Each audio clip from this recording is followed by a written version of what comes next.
remind. Good afternoon, everyone, and welcome to our weekly Zoom Bible study of the Vic Malbito Evangelistic Ministry. And for the information of the new ones, because we have people who are joining us, we don't know who they are, but those who are interested, who have ears to hear. So this is to remind them that our method of teaching, it's the ICE method, ICE, and isagogical, categorical, exegetical method. And this ministry is disseminating God's word as a re-echo from doctrinal Bible scholars who diligently, meticulously, and exhaustively study Bible truths from the original language or languages, line upon line, precept upon precept. It is a revelation to learn God's word precisely how it was given at the time of its writings. I myself never knew I would ever be this close to know the Lord as well as I do if it wasn't for this unique, precise, and accurate method of studying and learning the Word of God. This really is grace provision from God. Without much ado, we prepare ourselves now. See to it that we are in the same frequency. First of all, we have to be filled by God, the Holy Spirit, and you know the mechanics to be filled by God, the Holy Spirit is using the principle of 1 John 1:9, which says, if we confess our sins, He, God, is faithful and just to forgive us our sins and to cleanse us from all unrighteousness. Therefore, let us name all our sins. They may be mental attitude sins, lingual sins, or overt sins. They become barriers to our study if we do not name, acknowledge, and admit and confess directly to God the Father. Therefore, let us pray.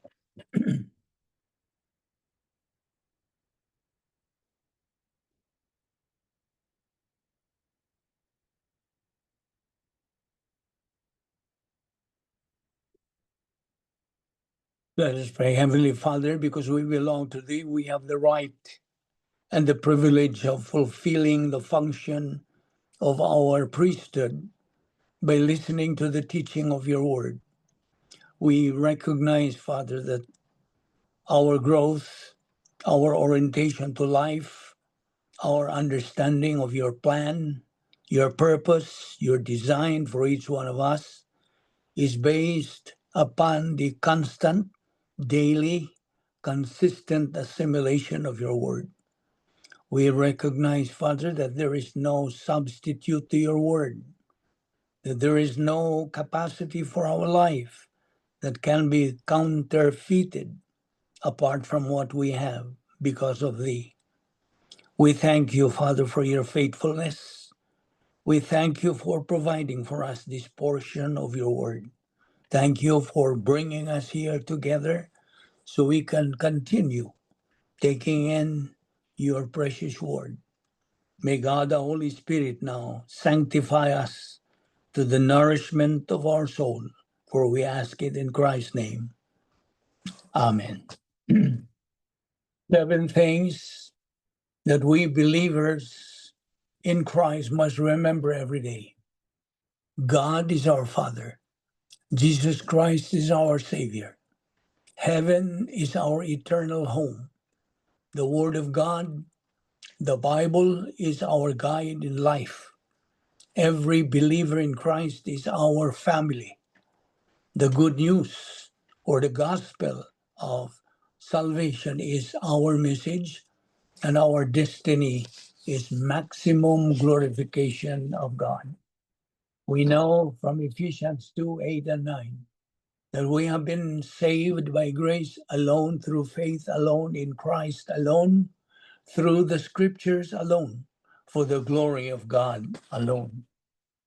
So we have the Latin phrase, sola scriptura, which literally means scripture alone. Scripture alone is sufficient for Christians. It is the belief that scripture is the sole and only authority for Christian theology and Christian practice. It holds that the Bible is not only authoritative, it is also sufficient.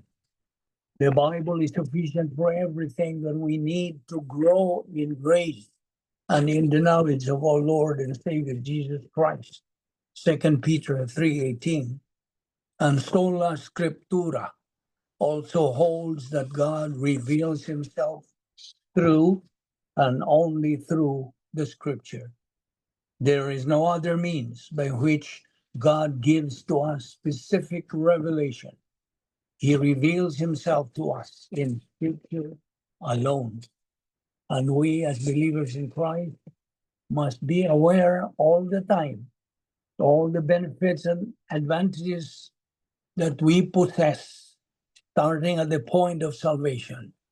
When we made the most important decision in life to believe in Christ as our Lord and Savior, we were imputed eternal life, John 3:16. We have been imputed God's perfect righteousness and our Lord Jesus Christ's perfect righteousness at the same time. That makes a double portion. We are now declared righteous. We are declared born again, John 3:3 and John 3:7. We are believers in Christ. We are evangelical, Christian, biblical, doctrinal believers. The Holy Spirit at that moment of salvation picked us up and put us in union with Christ. And that union is forever through the baptism of the Holy Spirit. 1 Corinthians 12:12-13. Our names can now be found written in the Lamb's book of eternal life, never to be blotted out. We are now justified, no longer condemned, no longer judged. We are now citizens of heaven, Philippians 3:20. We have been entered into the protocol plan of God. We became the church, ecclesia in Greek, which means the called out ones. We are members of the mystical body of Christ on earth. We became children of God, as John 1:12 says. But as many as received him, to them gave he power to become the sons of God, even to them that believe on his name. And many, many more benefits. The above lists are only some that we can remember. Now, first of all, time is of the essence. Human viewpoint says that. But when we come to divine viewpoint, time is an expression of God's grace. That's why we are here, because of God's grace. And you know, God's timing is perfect, whereas ours is lousy. And so we have the power as believers, the power to proclaim, to declare the gospel of the Lord Jesus Christ. But this world that we are in, that we live in, according to 2 Corinthians 4:4, the God of this age has blinded the minds of unbelievers so that they cannot see the light of the gospel that displays the glory of Christ, who is the image of God. But there is power in the gospel. The same gospel that the Apostle Paul preached, that the famous late evangelist Billy Graham preached, that doctrinal evangelist preached, that I preach, is changing lives and saving souls today through the enabling ministry of God, the Holy Spirit. You as a believer can share this same gospel message with your family and friends, with the hope and prayer that it will lead them to the saving work of Christ, thus get saved. So salvation, therefore, is the focus of our ministry. And so many people today just do not know who God is. Therefore, they need to study God's word so they will learn and know who and what God really is. That when you know who the Lord Jesus Christ is, he himself is going to show you up and everything changes. If you are hopeless as an unbeliever, he gives you hope. And if you are down, he will lift you up. And he gives you life. He is life giver. So we have got to know him personally. All we can say is that he will make a difference in our life. It's not about religion per se. It's about relationship. The moment you put your trust in the Lord Jesus Christ as your Savior, then you are allowing him to be the Lord and Savior of your life. Then he will change your life. He will give you abundant life. Your life then will have meaning, purpose, and with definition. That's a new life because you are now a new creation according to 2 Corinthians 5:17. So remember, if you are a believer now, you are a new creation. The old things have passed away. Behold, the new has come into being. Now, for you, new ones, you must know the real keys of success in life, the Bible way. Here in our ministry, we always emphasize that we believers, according to God's will and purpose, has to become a winner in life. God wants us to become winners in life. And so to become one, here are the real keys of success in life, the Bible way, God's way. Number one, you should get saved by faith alone in Christ alone. Acts 16:31. Once you are saved, God's mandate says in 2 Peter 3:18, you must grow in grace and in the knowledge of our Lord and Savior Jesus Christ. How?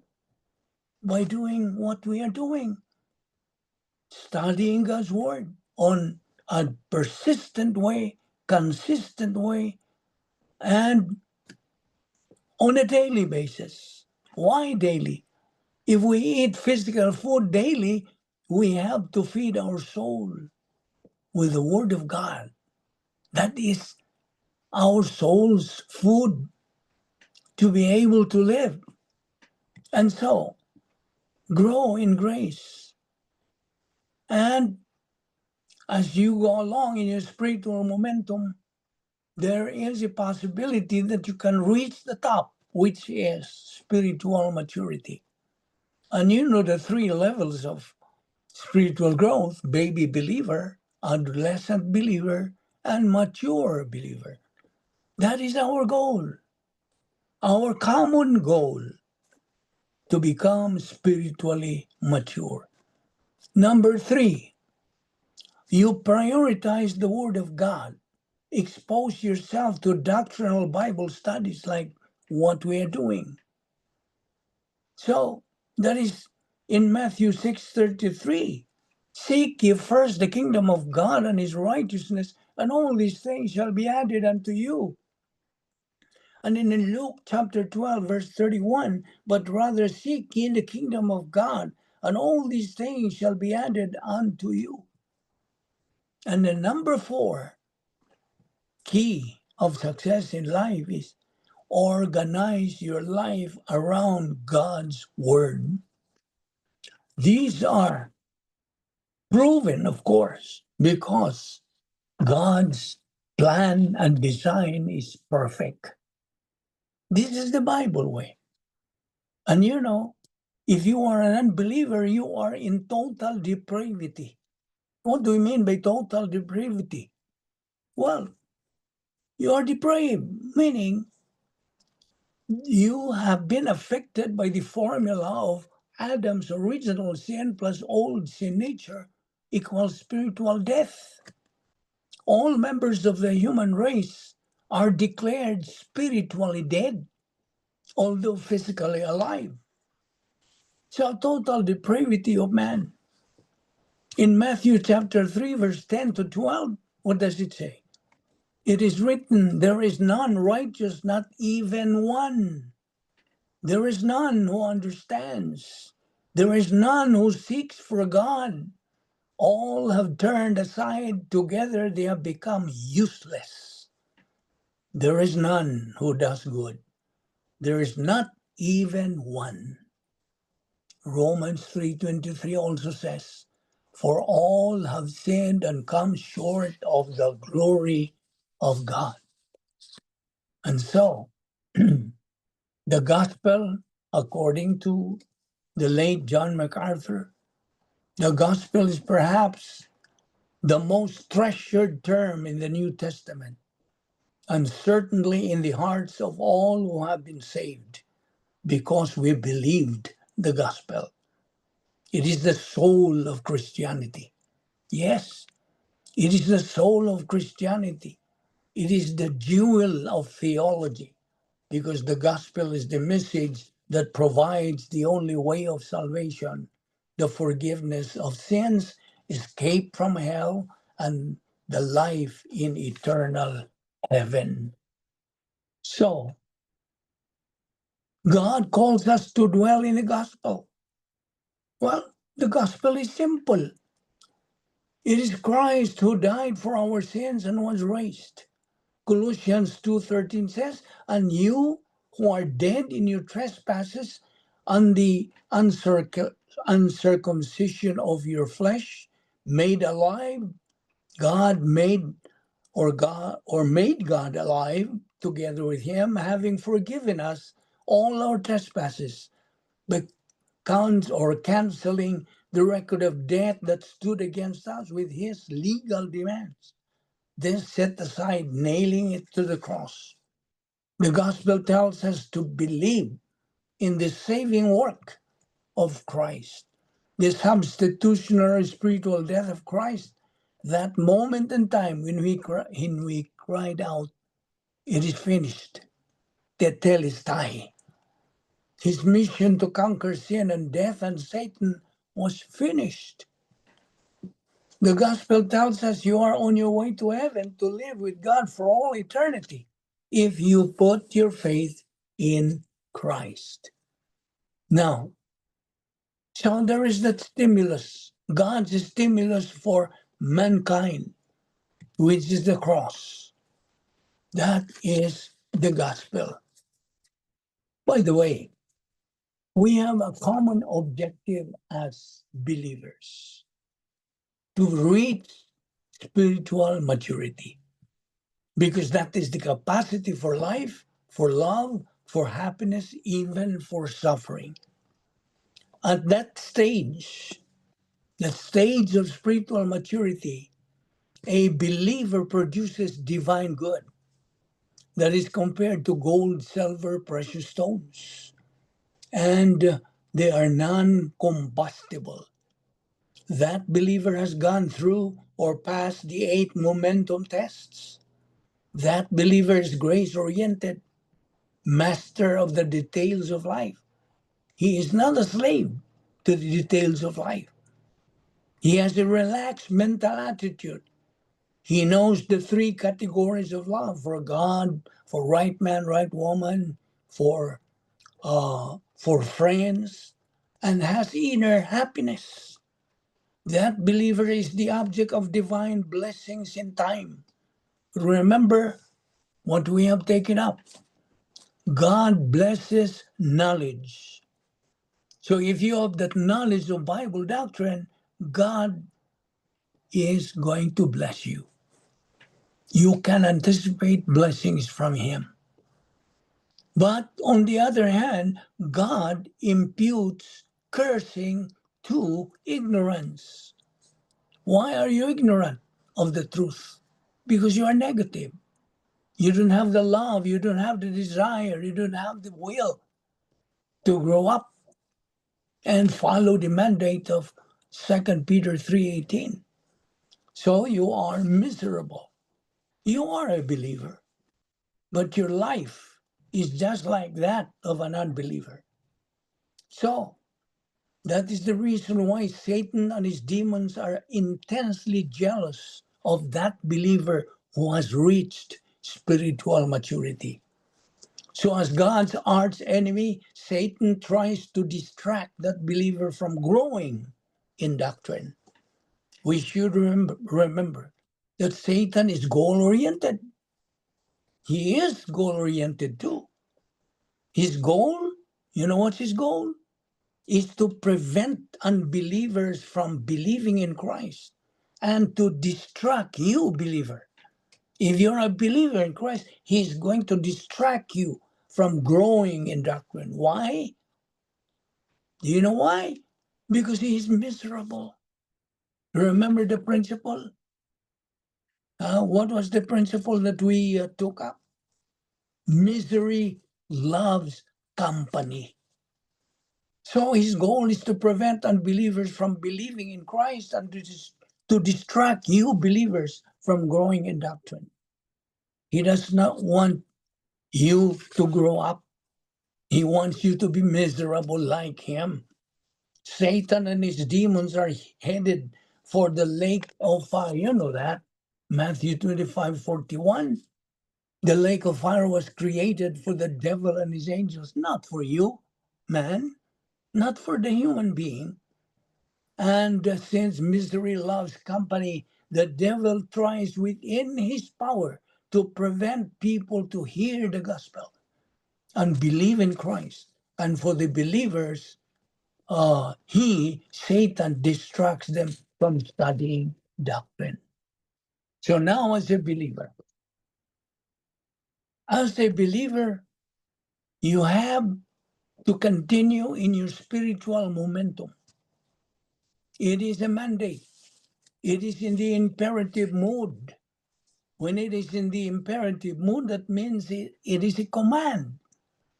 It's not a request. We are commanded by the word of God to grow up spiritually. How? By prioritizing God and his word. You know, God and his word are the only two immutables in the whole universe. There's nothing like it. And so God wants you to prioritize him and his word. In Romans 8:6, what does the word of God say? For to be carnally minded is death, but to be spiritually minded is life and peace. See?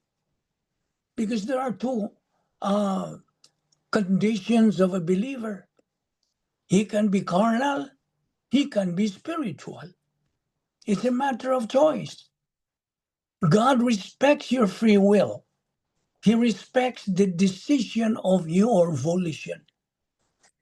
And so, to be carnally minded, therefore, is death. That is, of course, it's not physical death. It is what? Spiritual death. Well, spiritually dead persons cannot understand the things of God. They cannot, because they don't have that human spirit activated and energized. But to be spiritually minded, meaning growing up spiritually, you are executing the protocol plan of God for your life. Then that there is life and peace. One of my favorite verses in John chapter 3, verse 30, that God must increase, but I must decrease. Now, spiritual momentum. What is that? When a believer is hungry to learn and willing to learn to listen, a lot of marvelous things can happen. But first, there has to be positive volition as opposed to negative volition. What do we mean by negative volition or positive volition? Negative volition means your attitude towards God and His Word is negative. You don't want it. You don't wish. You don't want to listen and to learn and to grow up. You are negative. So, negative volition refers to those believers who are not hungry to learn and who are not interested in the teaching of the Word of God. But a believer who is positive has a hunger in his life and wants to learn. Positive volition says, I'm going after it. I don't care where it is, whatever it takes, I'm going to get God's Word in my life. He is positive. His attitude is boiling hot towards the Word of God. Positive volition has hunger that is fed by the pastor, by the Bible teacher.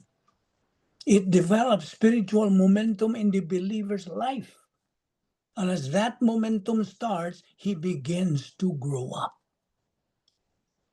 Remember, as you advance in your Christian life, Satan is going to take shots at you.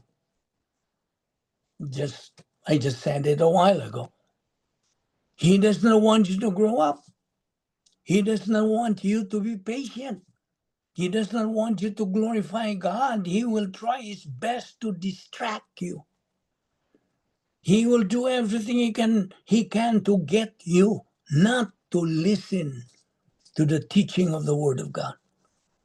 He will let you get involved in a good church that has a great choir program or a great basketball program, but he does not want you to listen to the teaching of the Word of God, because if you learn the Word of God, you are going to be dangerous. Dangerous to the unbelievers, dangerous to believers who are negative, dangerous to the world. The world we live in is ruled by Satan. You are right here in his territory. How can you be victorious against him without any weapon? God shows us that the very effective weapon against our enemy. We have three major enemies: the world, the devil, the flesh. How can you suppress them? How can you defeat them when you don't have any weapon? That's why God's word says, take your arms with you. And so, if you are an unbeliever, then I'm sorry to tell you, your destiny is doom, the lake of fire. You know, it's about the lake of fire. Have you heard people say that you're going to go to hell and stay there forever when you die? Well, that is not true. The place where unbelievers stay forever is called the lake of fire. It becomes the unbeliever's eternal home. So, the lake of fire is your eternal home for you, unbeliever. But for believers, their eternal home is heaven. See the difference? The two paths.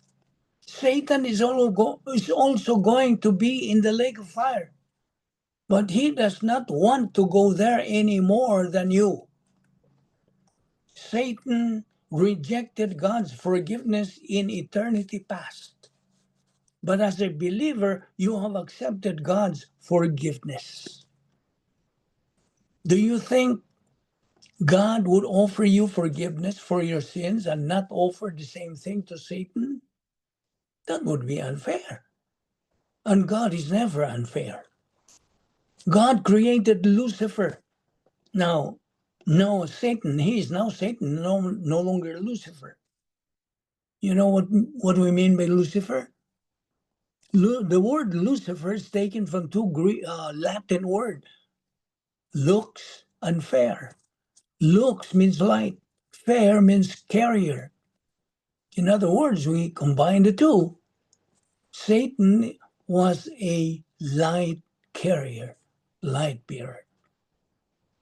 But once he became arrogant, his light was what?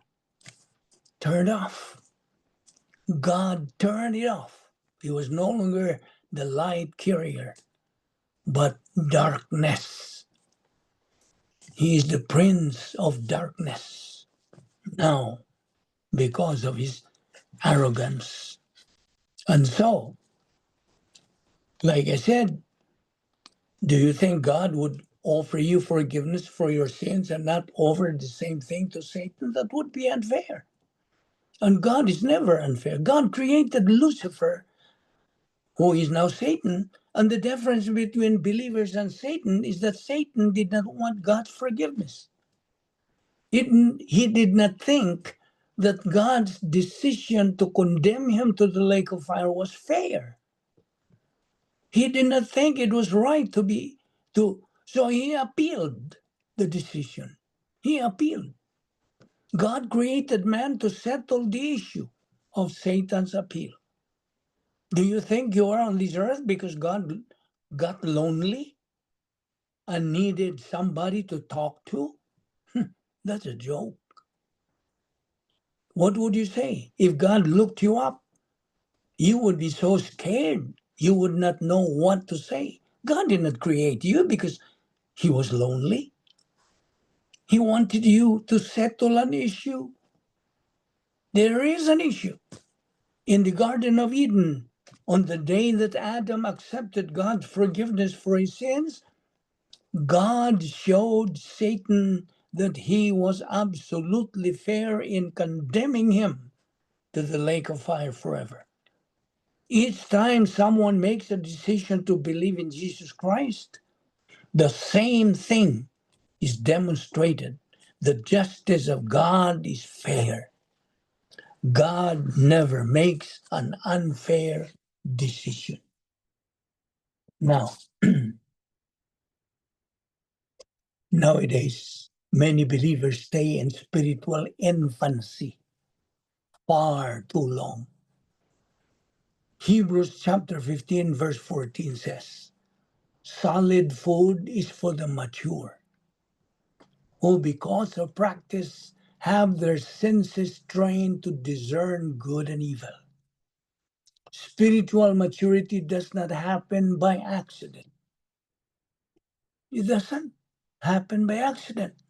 It requires consistent daily intake and application of Bible doctrine under a well-qualified pastor. God designed a wonderful life for you. Wonderful. But you must grow up. That's the requirement. If you want to enjoy this kind of wonderful life, fantastic, fabulous life on earth, then God's word says, grow up. Grow up and break the maturity barrier to enjoy it. And you will certainly enjoy it. Life is fabulous with doctrine, but miserable without it. Now, wrong priority is the culprit.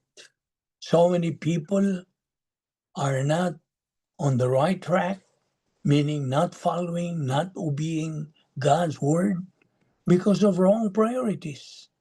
And the worst thing is that they cannot get rid of some personal sins that they have. See? The Bible says, be temperate in all things, as 1 Corinthians 9:25 says. There are legitimate pleasures that can take most of your time and occupy most of your thinking. Yes, they are legitimate in themselves. But they soon become sin because they have taken the place of God. Meaning, wrong priorities have taken over God as priority. Remember, God is a jealous God. If Exodus 25 and Exodus 34:14, which simply means, it doesn't mean God is sinning because he is jealous, It simply means God abhors rivalry. He abhors rivalry. Jealousy does not mean God is sinning. God never sins. He just abhors rivalry. He wants you to prioritize Him. So, heaven is our goal. You see, now as believers, okay, you must grow up in order to reach the capacity righteousness. That is what we mean by spiritual maturity. Capacity righteousness. You see, the inner soul attitude that gives the believer the ability to truly appreciate and enjoy the benefits of divine grace. You see, maturity is the goal of every Christian. The goal of the Christian life is where one acquires full capacity for life, full capacity for love, for happiness, for prosperity, and even for suffering. In God's plan, capacity for blessings must precede the conveyance of blessings. Before God can pour out all of the prosperity and happiness He has designed for each of His children, they must possess an inner ability to appreciate these grace gifts. That's according to Isaiah chapter 30, verse 18. So God can prosper believers who have capacity because such prosperity does not distract from their spiritual growth and service. Do you know what I mean? You see, they cannot distract from their spiritual growth and service if God tries to pour on this to these believers the capacity righteousness. The word itself, capacity righteousness, you see. And so they can enjoy the details of life, like romance, success, achievement, wealth, while not depending on these details for happiness. You see, this inner capacity is undiminished and even strengthened by the challenges of undeserved suffering. For believers without capacity, however, even the finest trappings of prosperity become a source of destruction, discontent, and misery. And I hope you know what I mean. God in grace provides the means for developing spiritual capacity. What is it? What is it? His Word, Bible doctrine. As doctrine fills the soul of that advancing believer, he orients to God's plan and develops the capability to understand, appreciate, and enjoy all facets of life. All. You see? He learns to recognize the giver. Who is the giver? God Himself. In every gift received, he thanks God for everything. That is God's mandate in His Word. Thank God in everything, be it in prosperity or in adversity. With total appreciation for grace and doctrine, this mature believer I'm referring to has the ability to maintain a stabilized inner happiness, to love others with the courtesy and thoughtfulness of impersonal love, and to trust the Lord is in all circumstances. So this wealth of divine viewpoint in his soul, that's divine viewpoint. A spiritual blessing in itself expands his capacity forever. More spiritual blessings, as well as for any tangible and material blessings God may have for him. Now, these greater grace blessings of maturity, tailor-made in eternity. Just imagine, tailor-made in eternity. Eternity past for each individual church age believer. They are so extraordinary that every recipient must possess a mature capacity to benefit from them. He must possess that maturity capacity. In so blessing the believer, God is pleased and what? Glorified. You see, God is glorified. God can glorify himself. See, it is not you to glorify God. It's God glorifying himself through you. You know what I mean? Let's clarify this.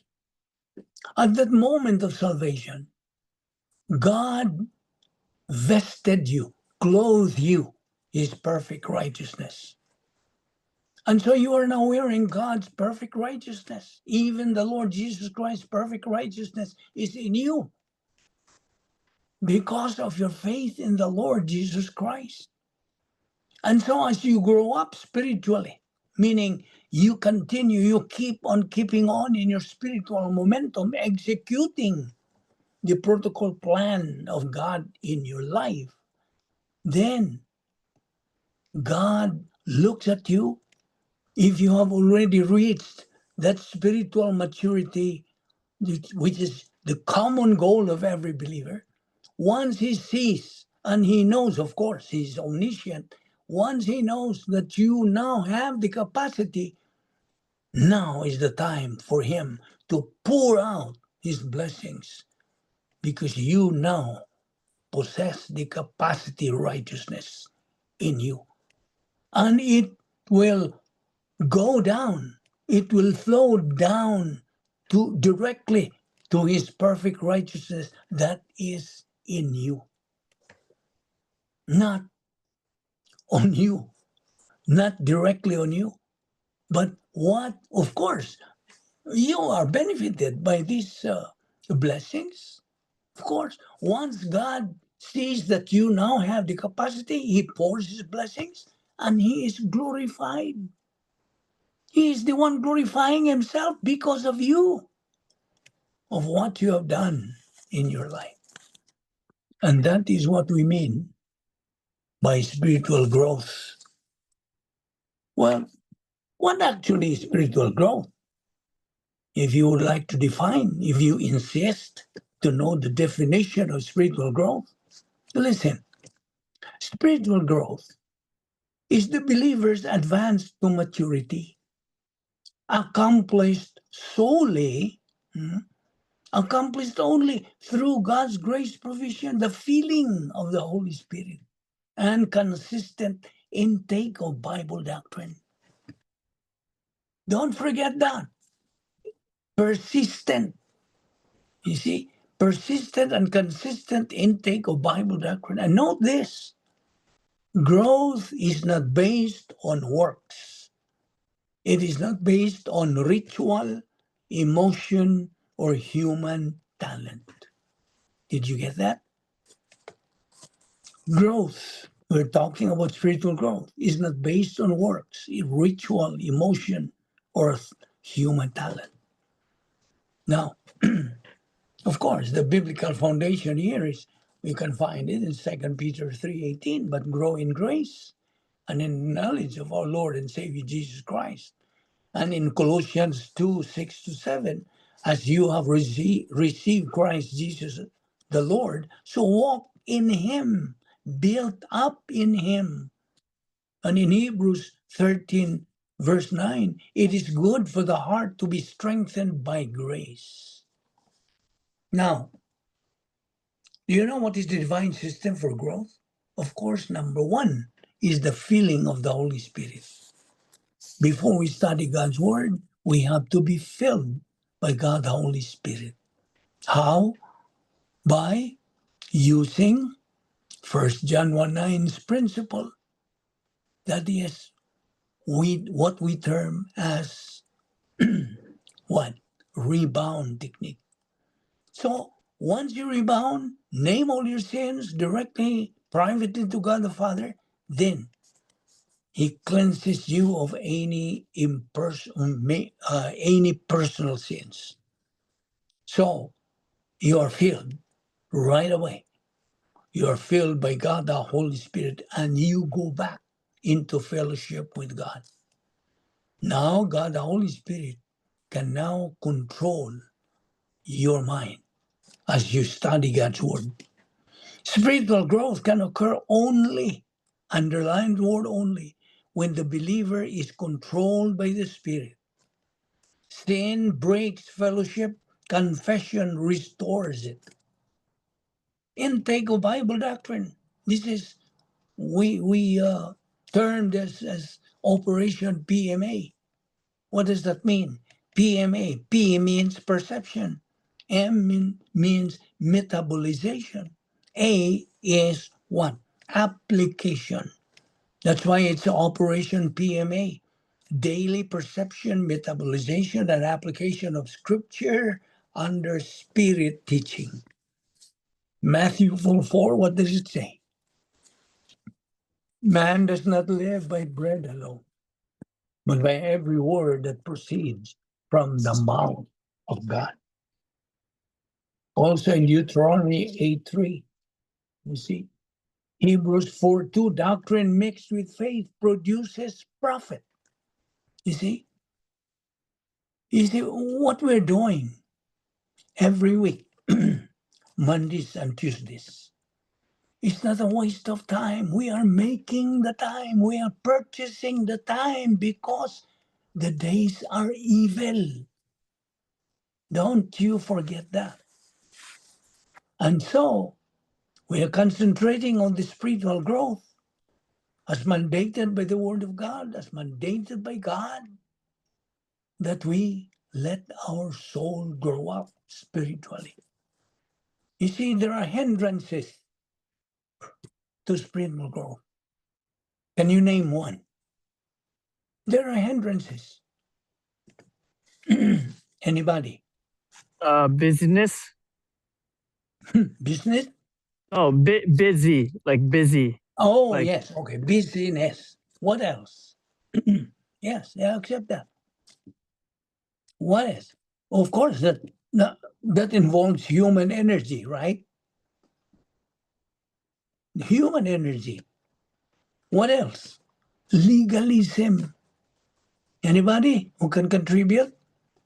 Hindrances to growth. There are hindrances. There are distractions. Well, like for instance, a very good example.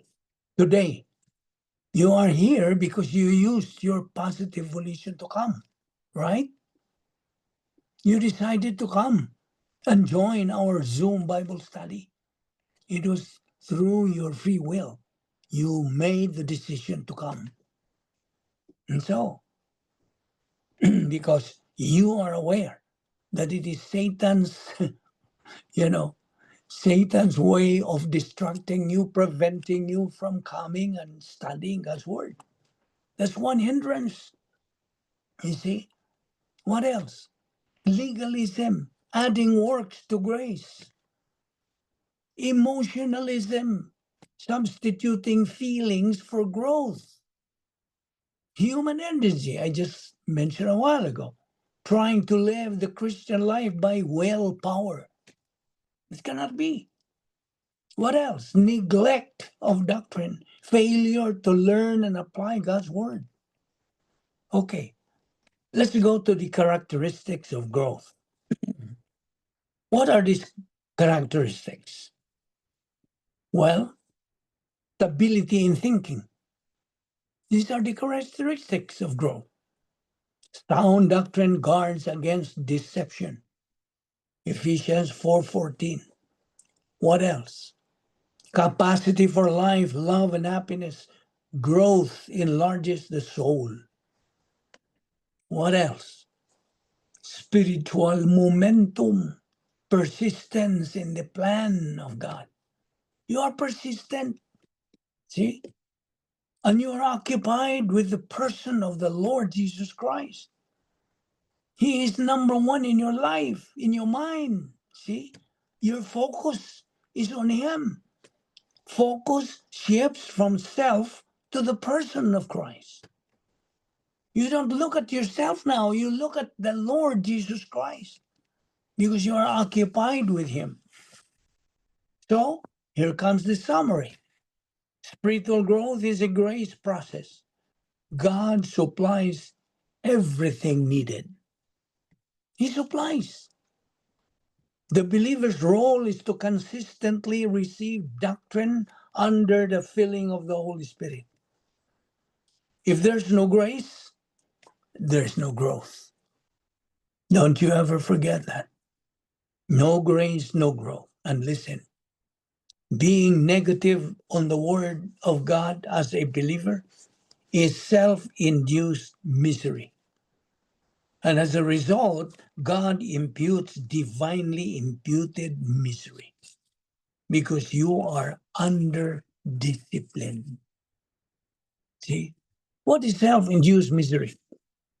Well, the believer creates his own suffering through negative volition toward doctrine and poor decisions made outside of God's plan.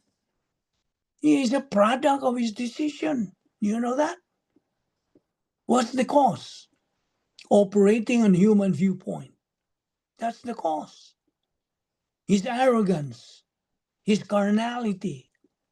E.g., Proverbs 8:36 says, he who sins against me endures himself. Yeah. What is the result?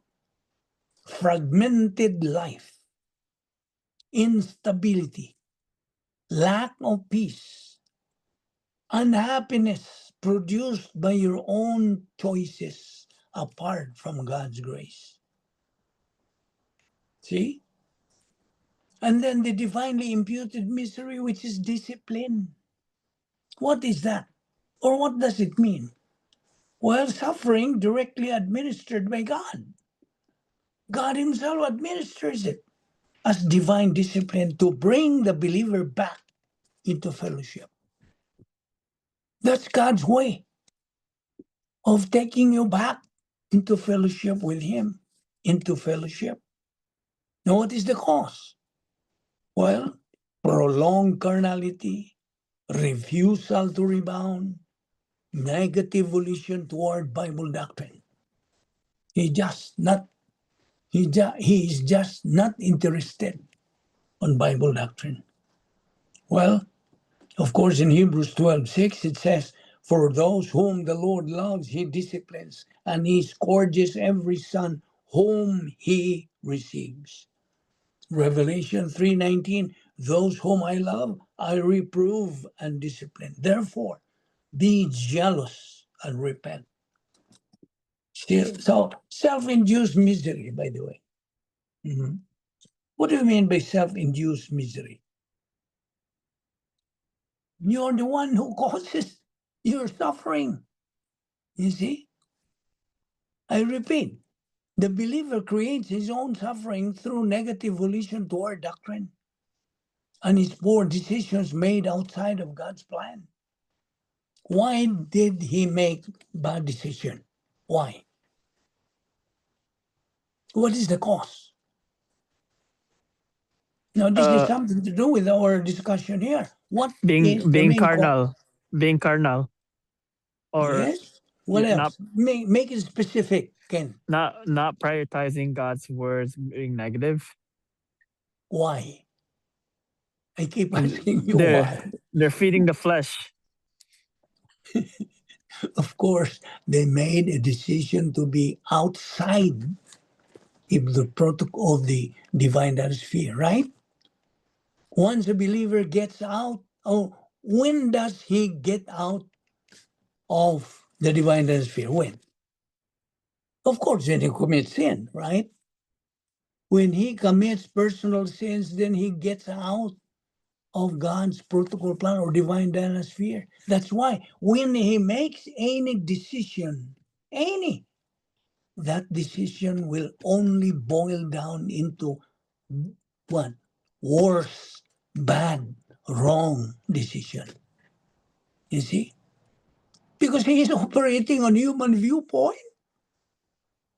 And he is arrogant. And he is in carnality. You see? What this Proverbs 8:36 if you want to write this down on your notes, what does it say? Proverbs chapter 8, verse 36 says, "He who sins against me endures himself." Very clear, right? He endures himself. He is a product of his decision. So what is the result? I just discussed this. Fragmented life, miserable life, instability, lack of peace. What else?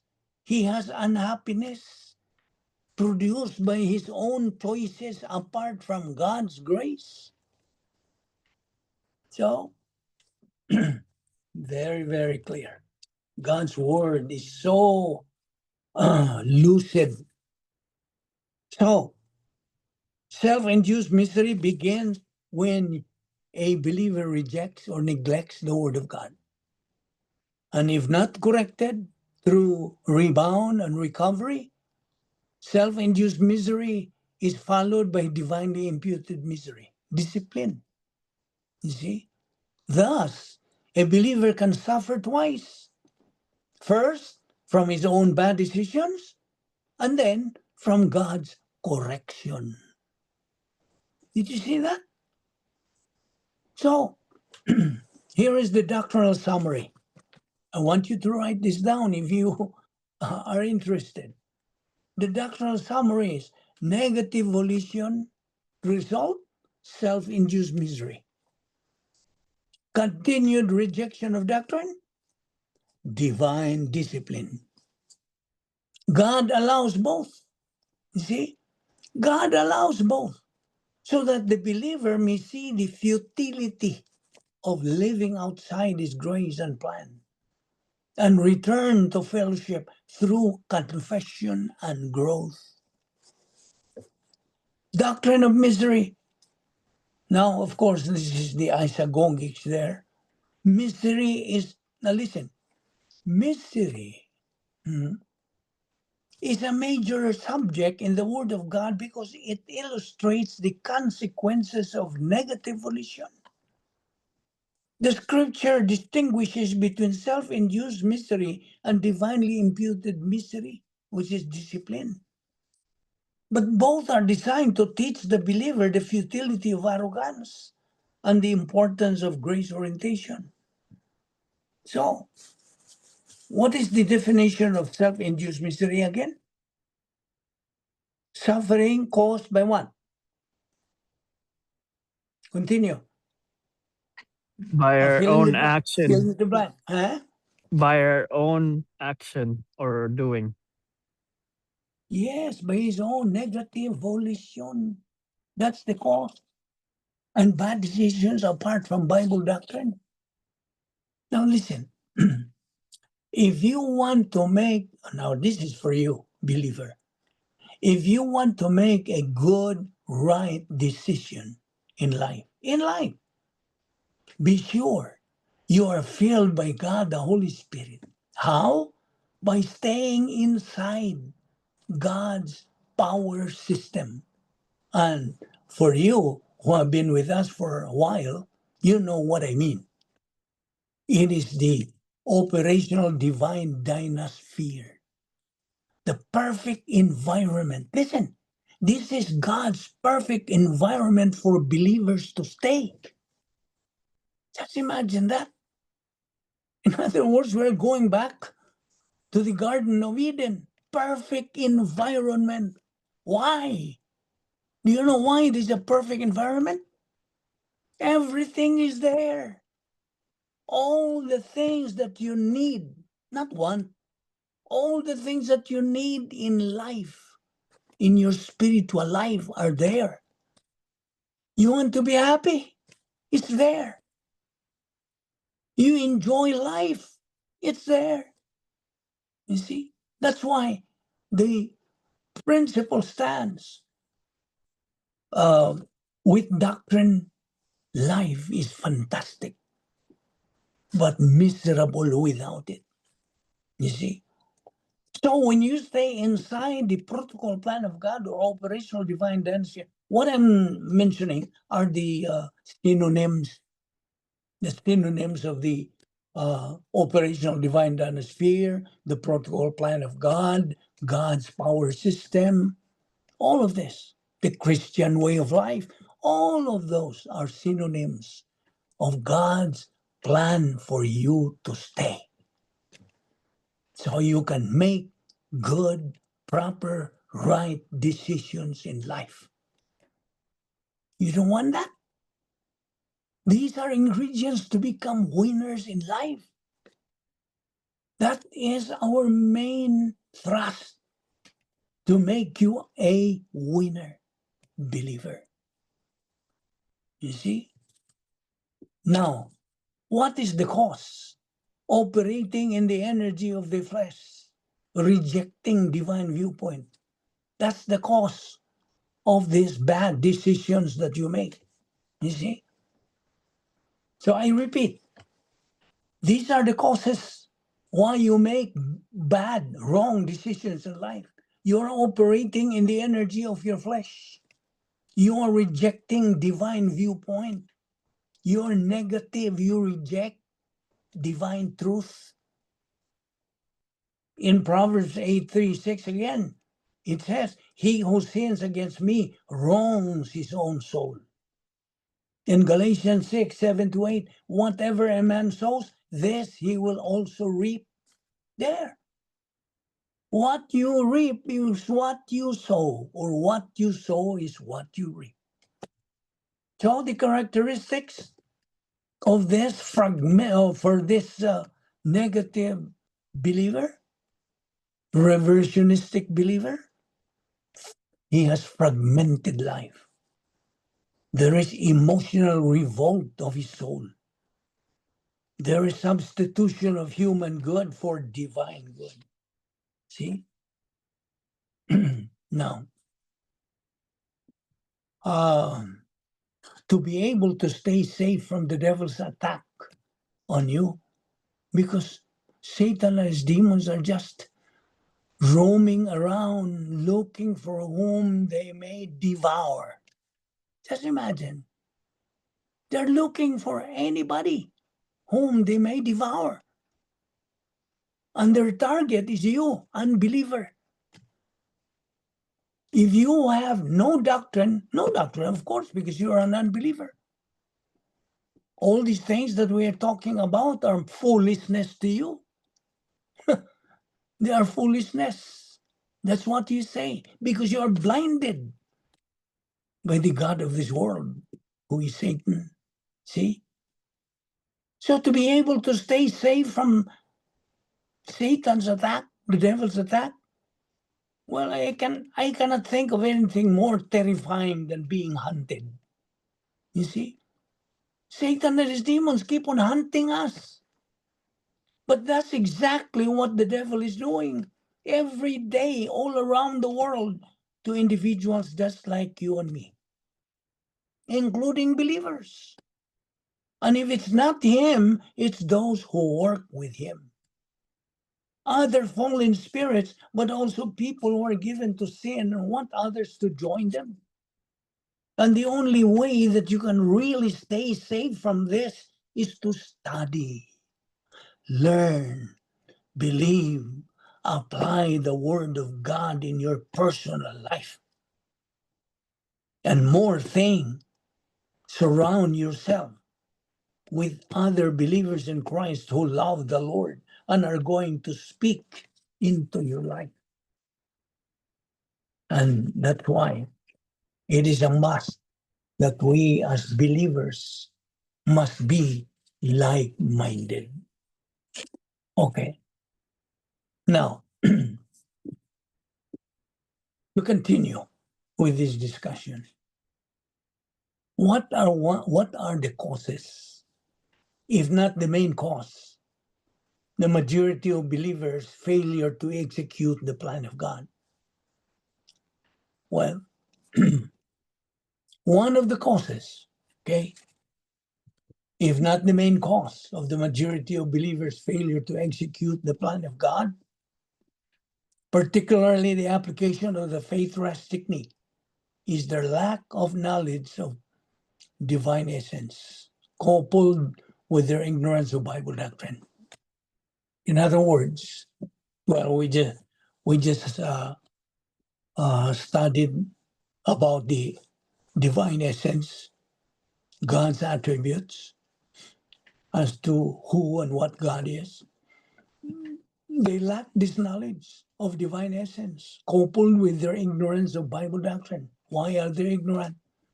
Because they're negative. And this is the very subject that we have to deal with. Okay?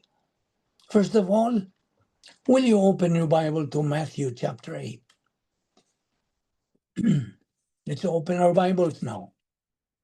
In chapter 8 of Matthew, particularly in verses 23 and 24. Okay? Okay. So I hope you're there. Everybody's there? The book of Matthew, chapter 8, verses 23 and 24. Okay, answer me. Are you ready? Yes, Lolo. Okay. Are you Alex? Yep. Okay. How are you? I'm good, thank you. You just woke up. Okay. Now, can you read that, Alex? Can you read it to us? Yep. So Verses Matthew 23 and chapter 8. 24. Yep. Yes. Verses 23, verse 24 says, Yeah. Then he Yeah. got into the boat, and his disciples followed him. Suddenly, a furious storm came up on the lake, so that the waves swept over the boat, but Jesus was sleeping. Okay.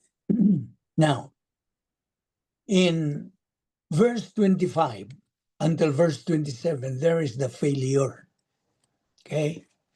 Failure. In Visayan, we say, pakyas. Now, if we try to combine the two, the test and the failure, we are going to see what God desires us to have and to apply whenever we face any adversity in life, until the time calls us home to be with Him for all eternity. Now, in verse 23, what Alex just read, we can see the spiritual growth of our Lord's disciples. Okay? At this point, our Lord Jesus Christ has been followed by a large crowd, an unbelievably large crowd. So this crowd has already heard his messages, has already seen his miracles, and it is at this point in time that our Lord Jesus Christ has become one of the most well-known persons all over the nation Israel. It is at this time that the religious leaders were so mad and furious and envious at our Lord's increasing popularity.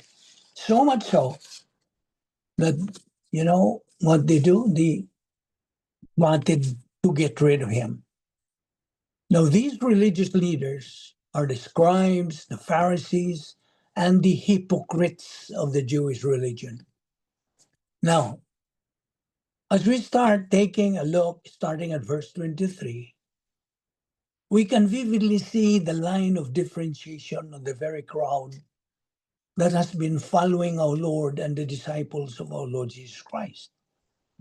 At this very moment, our Lord is trying to give a test to his disciples. Test. He then took a boat and asked his disciples to follow him. That's in verse 23. Well, there were some of his disciples who followed and went with him. These disciples had been studying and had understood our Lord's teachings. They had been applying Bible doctrine in their lives. Now, these are the groups who now had been using the doctrine of the faith rest drill. The same group who realized the importance of the doctrine of rebound. The very phrase, then he got into the boat in verse 23, is actually in the process of dividing and separating believers, even at this point in time, even up to this very day. There were disciples who went with our Lord into the boat, who had doctrine in their souls, but still the doctrines they had were not yet believed in, meaning they had not metabolized them as yet. They haven't applied the doctrines they learned as yet. You see? You follow me?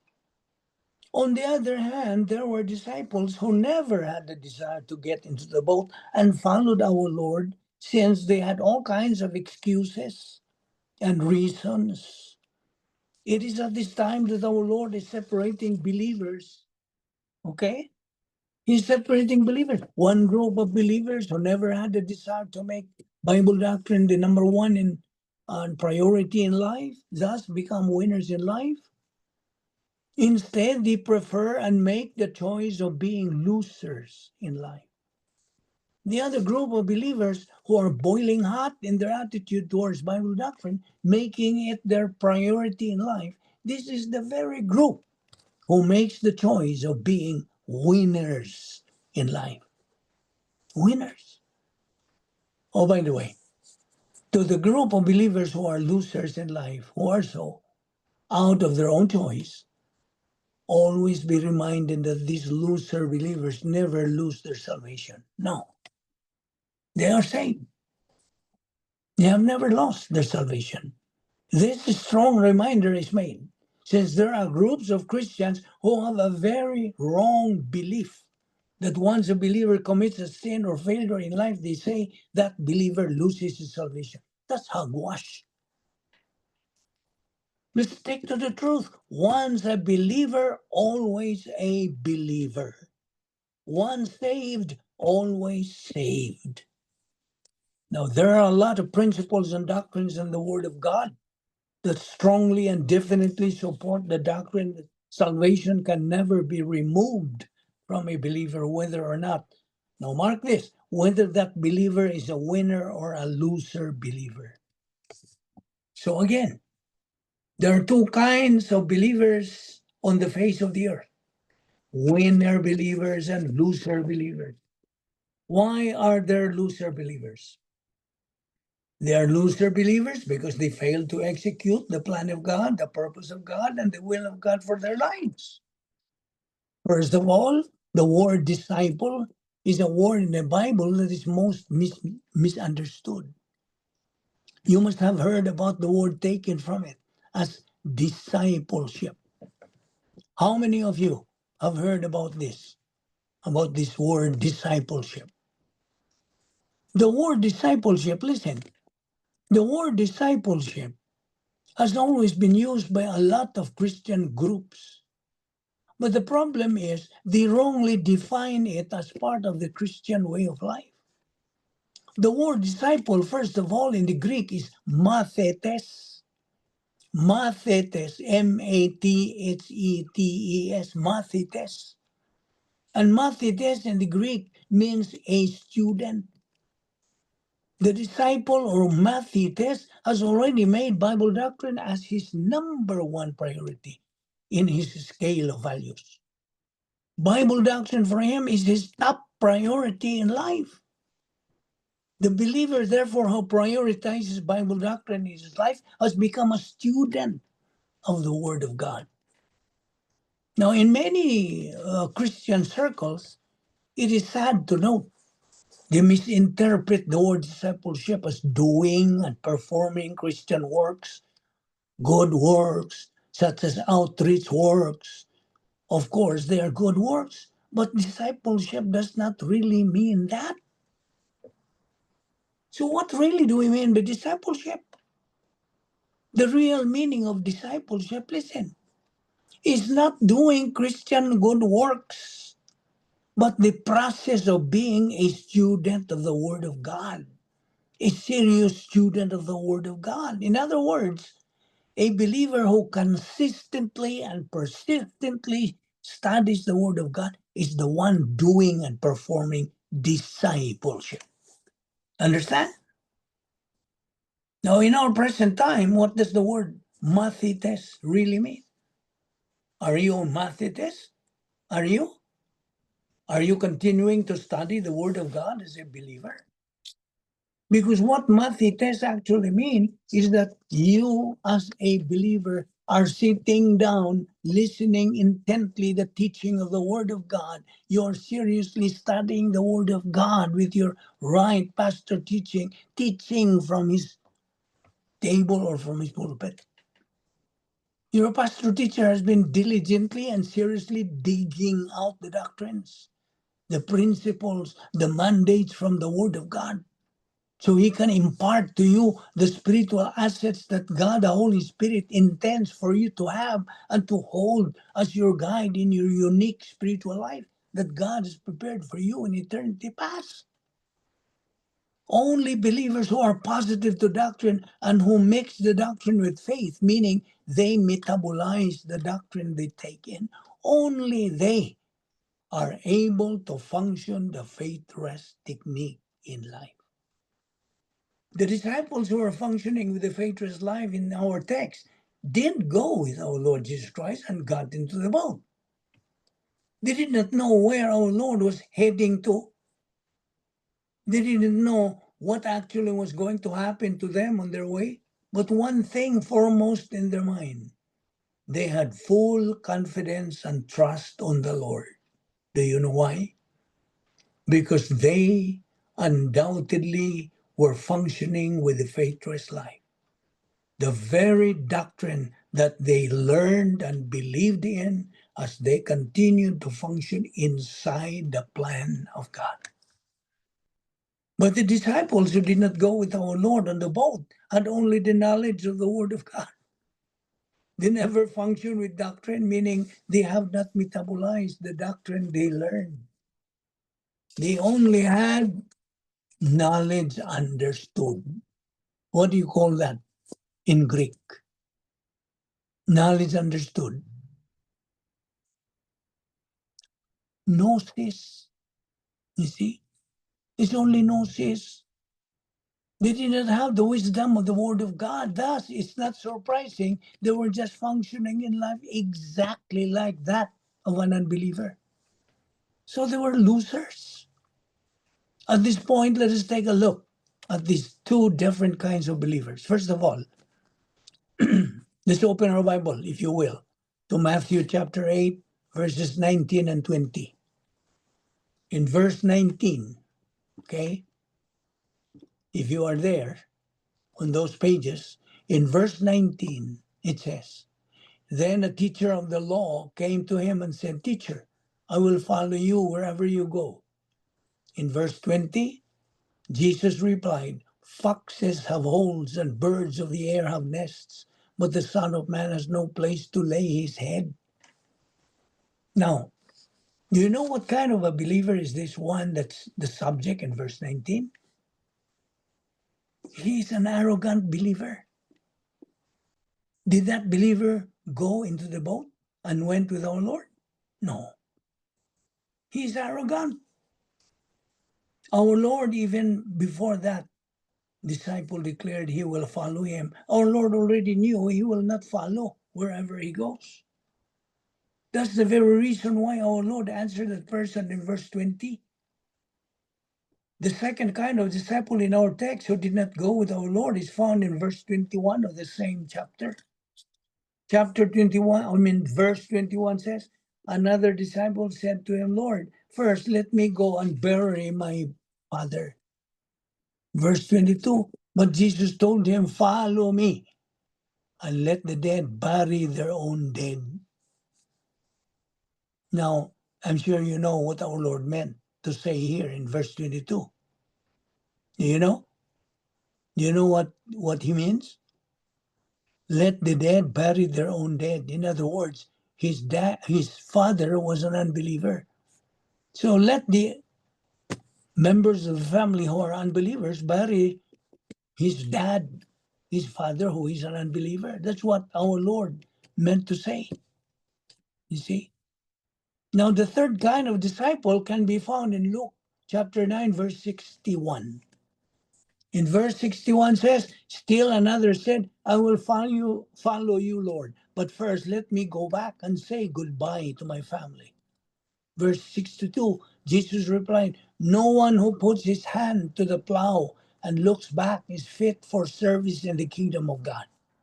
Well, these three kinds of disciples had their own alibis, had their own excuses not to go and follow our Lord.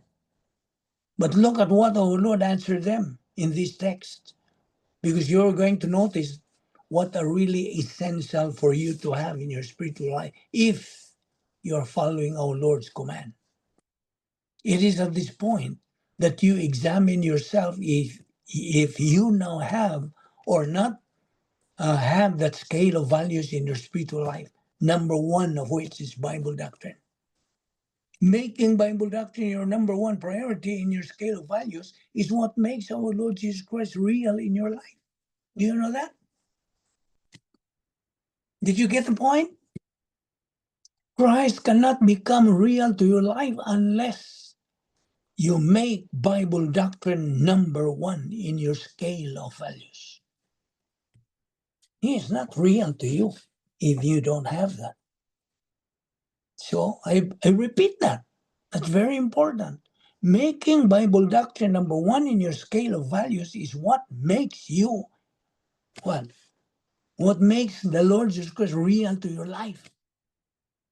And I will add, that makes you a winner believer. In verse 23, it says, then he got into the boat and his disciples followed him. Now what happens next? In verse 24. Now, okay, listen. Without warning, a furious what? A furious storm came up on the lake so that the waves swept over the boat. But what was our Lord doing? What was Jesus doing while the big waves were sweeping over the boat? What was our Lord doing? Anybody who can answer that? Or you didn't get the point? Sleeping. Okay, good. Very good answer. Our Lord was sleeping. Imagine that. This is where the disciples were being tested in their faith. You see? This is where every believer encounters tests like this. Their faith to the doctrine they had learned, whether the doctrine is gnosis or epignosis. What is gnosis? Knowledge understood. What is epignosis?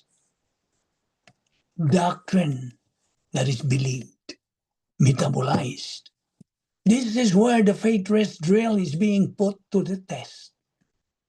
So, in the midst of the storm, the disciples encountered experiencing big waves.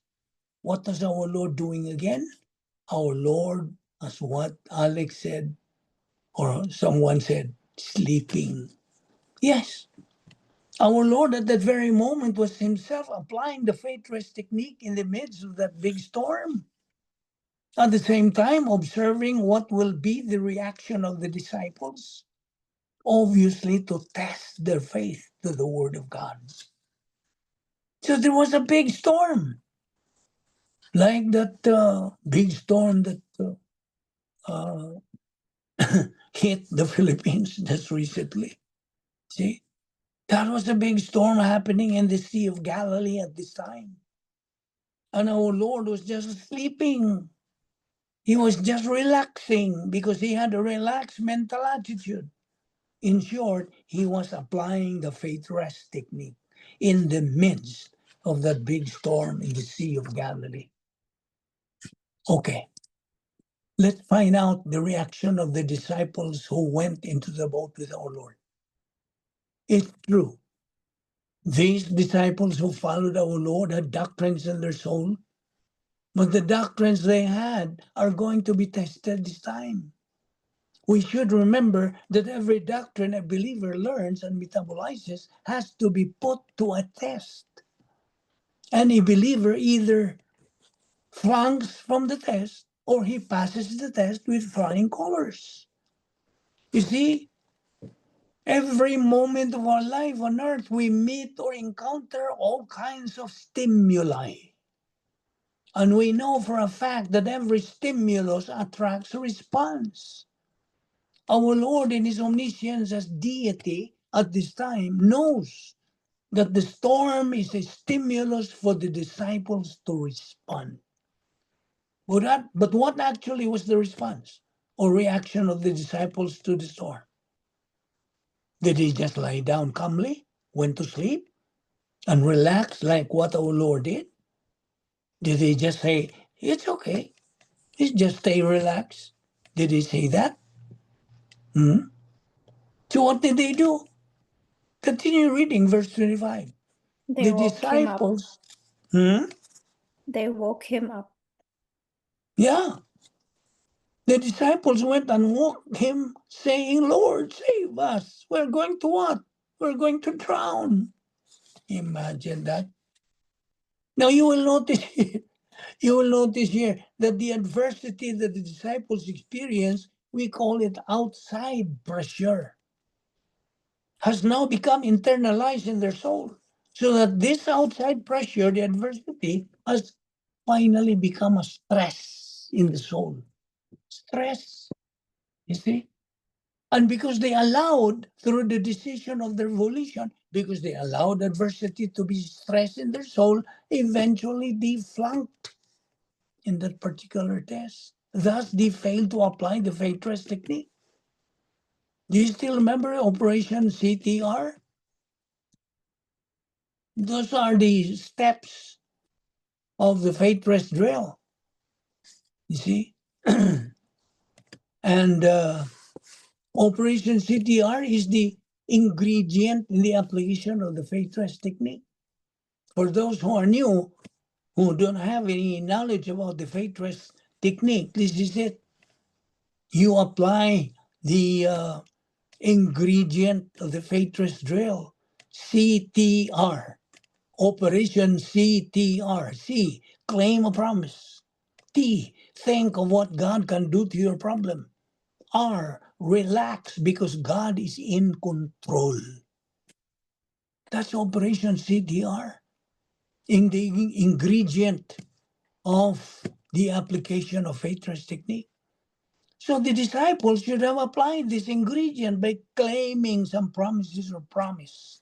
Like, what are the promises? Example, Psalm 46:1, God is our refuge and strength, a very present help in trouble. Or, the Lord is good, a stronghold in the day of trouble, and he knows those who trust in him. That's in Nahum 1:7. Or in Psalm 56:3, what time I am afraid, I will trust in thee. Or in Proverbs 29:25, whoso putteth his trust in the Lord shall be saved. Psalm 50, verse 15, call upon me in the day of trouble, I will deliver thee. See? So the disciples who were on board with our Lord flunked in the test that God gave them. They failed. They failed to apply the word of God that was resident in their soul. They failed to respond to this particular stimulus by forgetting to apply the doctrine of the faith trust technique. They made the adversity, the big storm, more real than the doctrines they were supposed to apply. In other words, the disciples failed to make doctrine more real than anything else, this time the storm. Where are the doctrines that our Lord had taught them for a year, ever since they became believers? Where? Answer? They were all gone. Why? Because they failed to apply them. As I told you before, and I'll tell you again, the doctrine that has become resident in your soul is going to be tested sooner or later. It's going to be tested. Now, going back to the disciple situation, the disciples themselves knew very well that our Lord Jesus Christ possessed a limitless power, meaning they very well knew that our Lord is all powerful. The disciples knew very well that Jesus Christ is God. They very well know our Lord's intention or purpose, but instead of believing in what they knew about our Lord Jesus Christ, they instead forgot all those things and allowed their minds to be terrified, so afraid of the big waves that struck the boat they were in. In short, the faith rest technique doctrine was just blown by the big storm too. Now listen, that's like the disciples. We, the present day believers, also experience some other kinds of storms in life every now and then. When we fail to apply the doctrines that we already learned, we definitely are going to flunk in the test. On the other hand, if we do apply the doctrines to a particular circumstance or situation as storms in life, then we also definitely pass the test with flying colors. We have free will that God gave us for us to be able to use either positively or negatively. But we already knew that freedom to use that free will goes with that freedom a responsibility. In short, freedom and responsibility always go together. They are never divorced from each other. So that's it. We have learned a lot from that. It's up to us. You see, it's a matter of choice. Like I said, that's my favorite principle. It is a matter of choice. You want to become a winner with flying colors?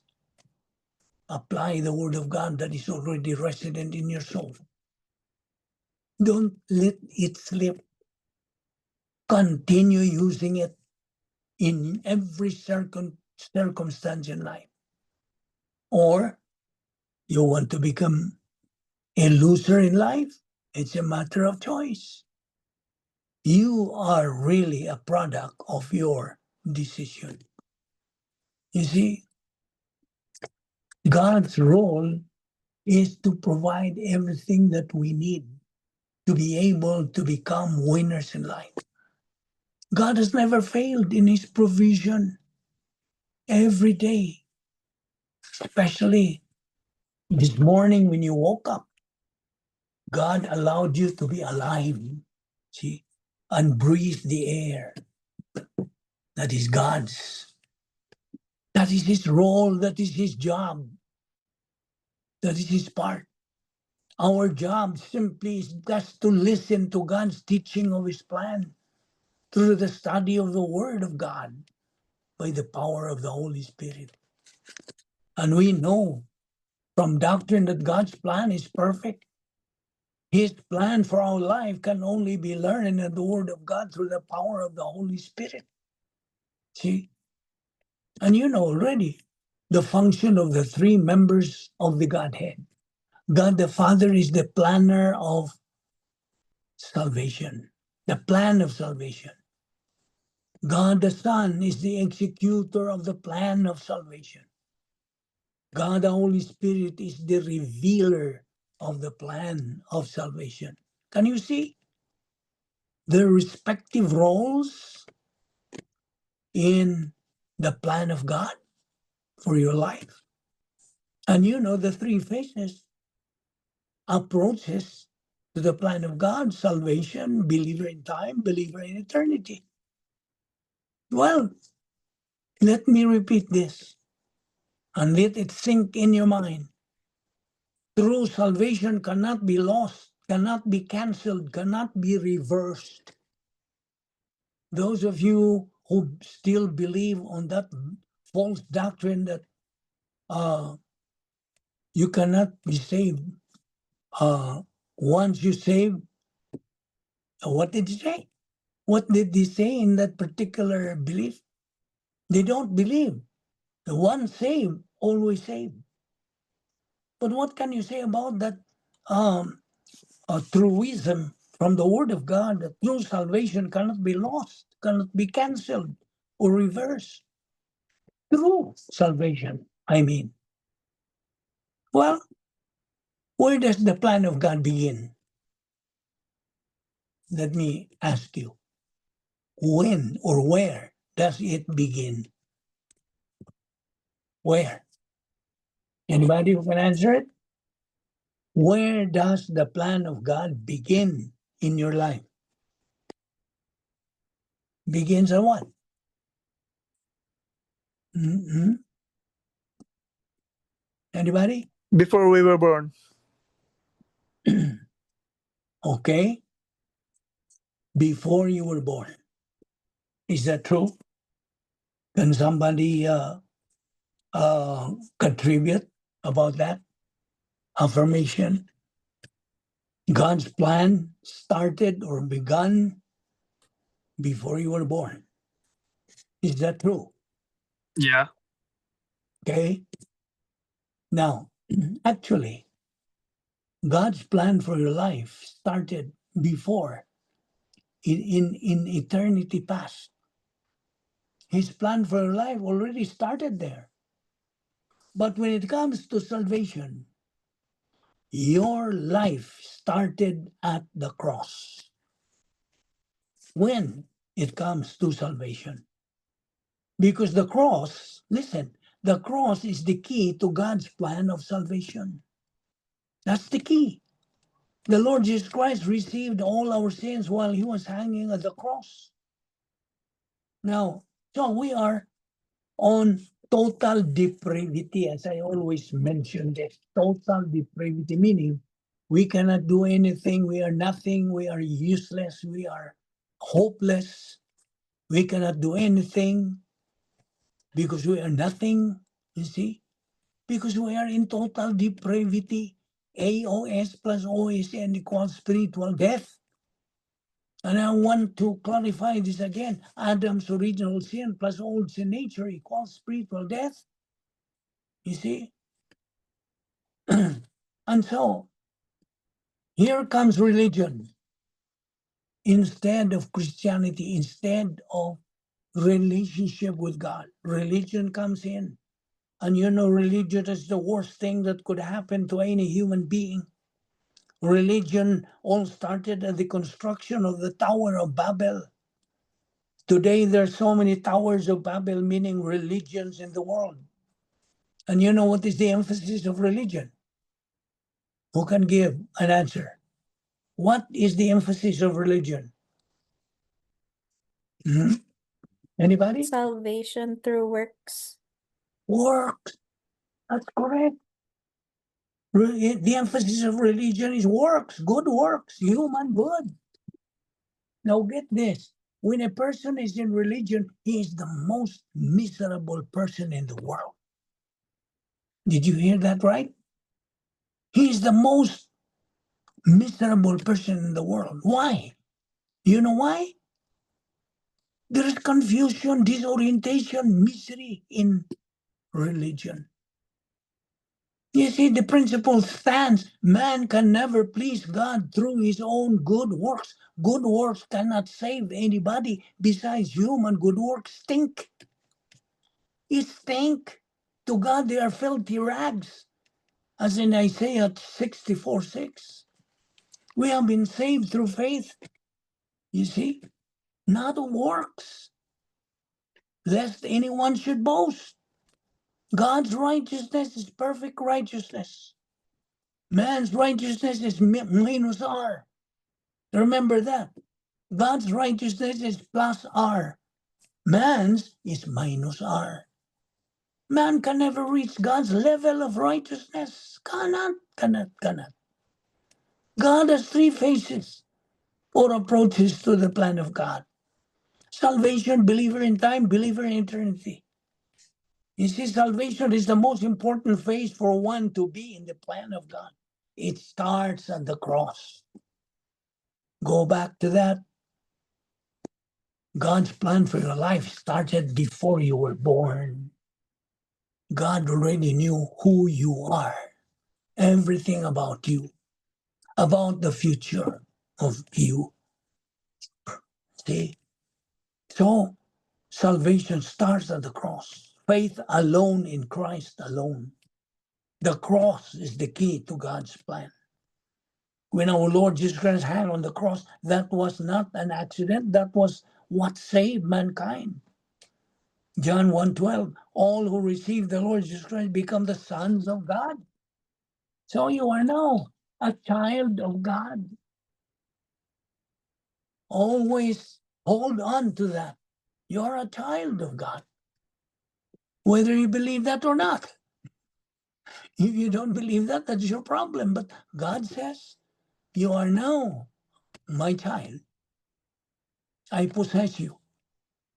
And so, because God is holy, He cannot make mistakes. What He says is true. What He means is true. God is holy because of His perfect righteousness and justice. But man is depraved. That's the status of man due to his being spiritually dead. You see? How many people are there in the current world population now? 8.19 billion. Just imagine 8.19 billion walking on the face of the earth, spiritually dead. Of course, not all of them, but majority of them are spiritually dead, although they're physically alive. You see? I know so many people would react in this particular doctrine. What? We're spiritually dead? Yes. Definitely yes. Because you are affected by the formula AOS plus OSN equals spiritual death. You see? And, you know, man's soul in his brain, right? Man's soul is in his brain. Our brain has two lobes, left lobe and right lobe. Now, in science, we learn that our speech and action are affected by what is inside our brain. For example, wine. It affects. Now, in science, our left lobe has a Xerox copy of the right, but not all of it. Now, my question is there any person who can design all this? Nobody. Only God can design all this. Science has discovered that. A person's conscience, norms, and standards is in his heart, called in Greek as cardia. Self-consciousness, mentality, what else? Conscience, volition, emotion. Well, in emotion, the Bible refers internal organ. For example, bowels, belly, kidney, all in our stomach. In Visayan, riñon. So, our emotion is the following. We have reflex and result of feelings. Example, happiness, anger, love. That's why it's important to saturate our mind with the Word of God, divine viewpoint, rather than with the human viewpoint. You see, there are two kinds of emotion, bad and good. Emotion is a function, response of the soul as a result of what is in our mind. Emotion is not part of the spiritual life. Remember that. Emotion has nothing to do with our spiritual life. So that when you get emotional and you see and you feel you are spiritual, that's hogwash. That's not true. Emotion is not part of the spiritual life. Listen, we are not spiritual because we feel spiritual. Our soul is being guarded by our volition. If we are under the control of our old nature, we are no longer spiritual. No more. Emotion is only one of the results of man's mental status. The second reason why man is depraved is because of his old sin nature. The old sin nature is the source of temptation to disobey God. In Romans 7:18, for I know nothing good is in me. Just imagine that. Nothing good is in me. All people are sinners because of Adam's sin, which has spread to all people. That is spiritual death. I repeat, to make it very clear to you, especially you, unbeliever. All people are sinners because of Adam's sin, which has spread to all people. That is spiritual death of man. What does Romans 5:12 say? Wherefore, as by one man sin entered into the world, and death by sin, and so death passed upon all men, for that all have sinned. Clear? No one can purchase our spiritual death condition except who? The Lord Jesus Christ. Only the Lord Jesus Christ can purchase our spiritual death. Well, spiritual death is sometimes called darkness. So don't you ever forget that formula. AOS plus OSN equals spiritual death. So again, I repeat, to be saved, it is not by doing good works, because doing good works can be done by unbelievers, and yet they are not saved. Ephesians 2:8 and 9, don't forget that. What is the description of the plan of God? Perfect. And besides, it is a right thing done in a wrong way is wrong. A wrong thing done in a right way is wrong. A wrong thing done in a wrong way, the more it is wrong. Only a right thing done in a right way is right. That is the description of the plan of God. And besides, the plan of God is a problem identifier, problem anticipator, problem preventer, and problem solver. See? What our Lord Jesus Christ has done at the cross is the plan of God for man to be saved. Yeah. We're talking about the Lord Jesus Christ ministry, his mission. You see? That is why we always emphasize here in our ministry that the plan of God is perfect, and God's perfect plan of salvation is only, underline the word only, through faith alone in Christ alone. And there is no other means. That's very dogmatic, because God is dogmatic. God was the one who created the perfect plan of salvation. No one else. No one else has created it. It is for man to accept it or to reject it. You, an unbeliever listening to this message, you have your free will. Whether you believe it or not, it's between you and God. See? That if man through his volition rejects it, he is judged and condemned to the lake of fire. However, if man accepts it through his volition, he is eternally saved. John 3:36. Remember that God's existence is eternal and unalterable. But man insists to create his own plan of attaining God. Man wants to make his own way to heaven. By what? Doing good works for God. Being a good person. Being religious. Being generous, etc., etc. Of course, these things are admirable and worthy to be praised. But listen, they are not the means to be approved by God and be saved. You know why? You know why those good things are not God's means of salvation? Because those things can be done by unbelievers. I keep repeating that.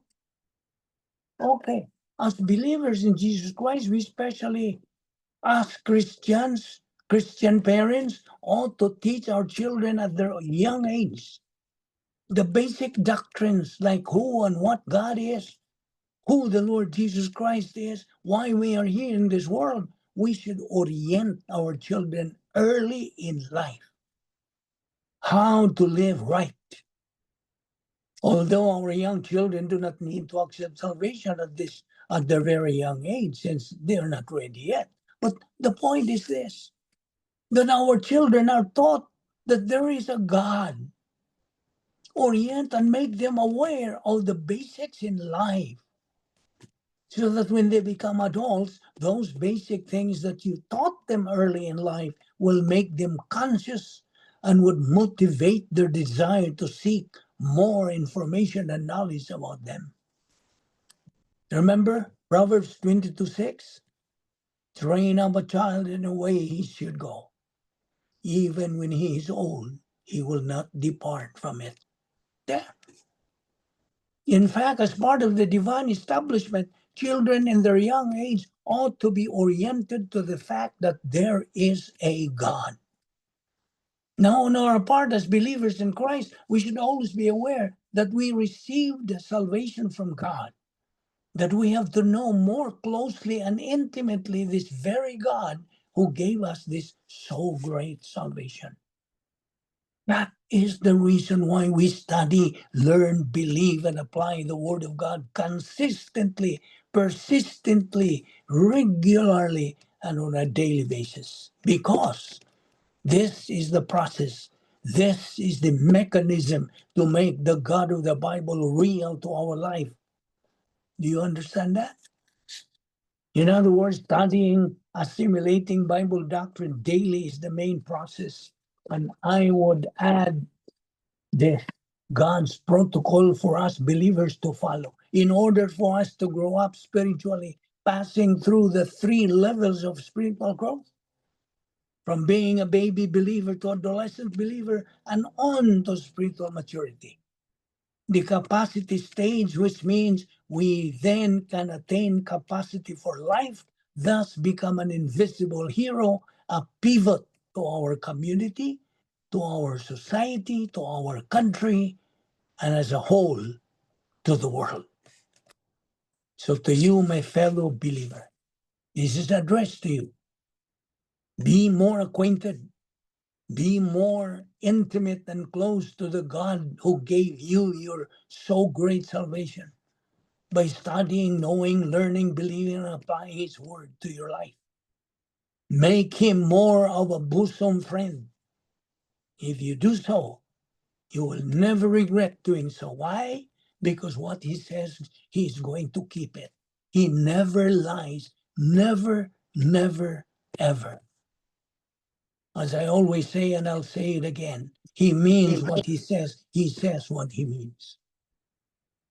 Anybody who has something to say about that? And what He says it seriously.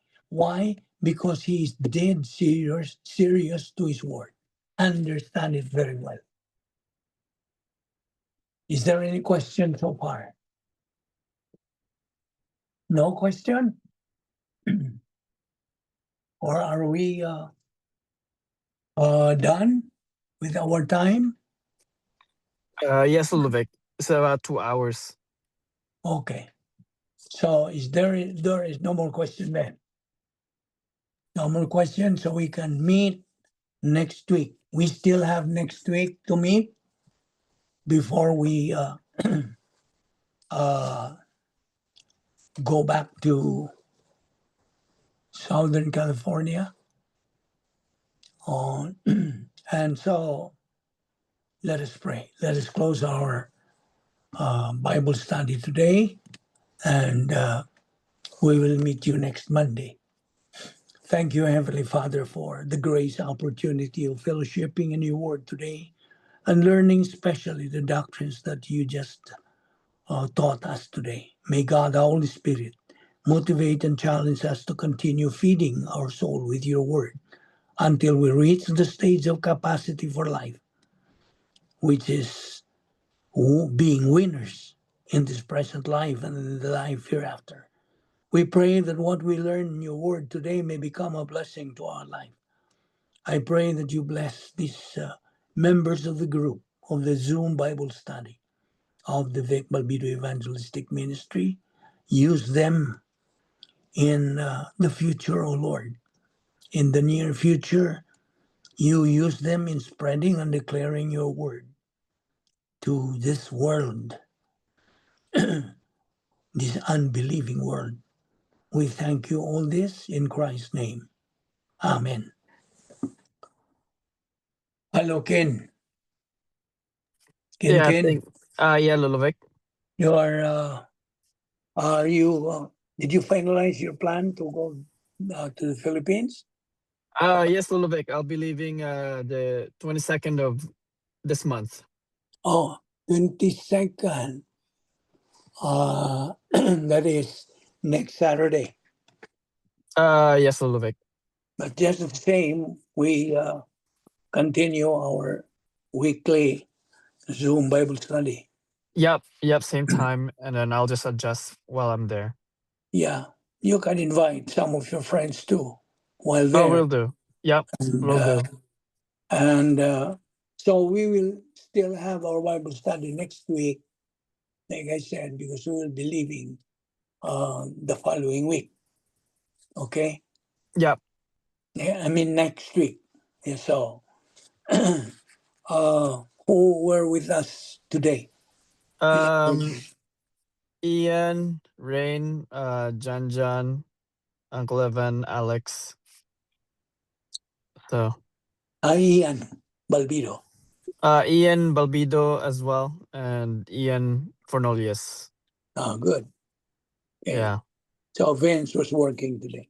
Yeah, Vince was working today. Yeah. And Alex as well. I don't know if I mentioned her. Oh, Yeah. okay. Sige. So, Okay. Sige. Bye-bye. See you next Take week. care. Sige, Bye. Lulovic. Bye. Thank you. Bye, Lala. Yeah. Bye, Bye. Alex. Take care.